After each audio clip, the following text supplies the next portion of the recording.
এক ছিল রাজ্য, নাম তার সোনারপুর। সেই রাজ্যের রাজা ছিলেন খুব জ্ঞানী আর পরিশ্রমী, কিন্তু তার একমাত্র ছেলে রাজপুত্র অলোক ছিল ভীষণ অলস।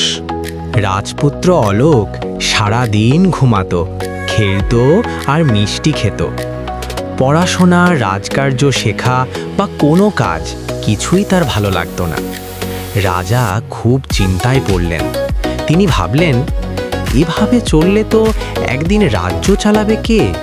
একদিন রাজা রাজপুত্রকে ডেকে বললেন, বাবা অলোক, তুমি যদি সত্যি রাজা হতে চাও তাহলে তোমাকে পৃথিবী দেখে শিখতে হবে। অলস রাজপুত্র অনিচ্ছা নিয়েই একদিন রাজ্য থেকে বের হলো। হাঁটতে হাঁটতে সে এক বৃদ্ধ কৃষকের সঙ্গে দেখা পেল।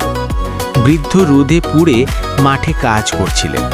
রাজপুত্র অবাক হয়ে জিজ্ঞেস করল, চাচা, এত রোদে আপনি কি করেন? আপনার কষ্ট লাগে না? বৃদ্ধ হেসে বললেন, কাজ না করলে ফসল হবে না, ফসল না হলে খাবো কি?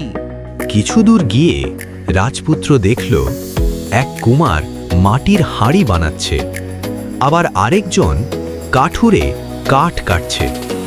সবাই পরিশ্রম করছে। সেদিন রাজপুত্র বুঝল, পৃথিবীর সব ভালো জিনিসই আসে পরিশ্রম থেকে। শুধু অলসতা করলে কিছুই পাওয়া যায় না। সে রাজপ্রাসাদে ফিরে এসে বাবাকে বলল, বাবা, আমি আর অলস থাকবো না, আমি কাজ শিখতে চাই।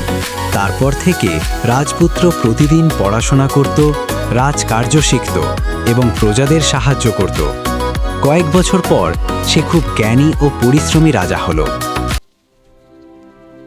ওয়াও, এই দুর্গটা দেখো। হ্যাঁ, সব ভিতরে যাই। ফুলগুলো দুর্গের জন্য।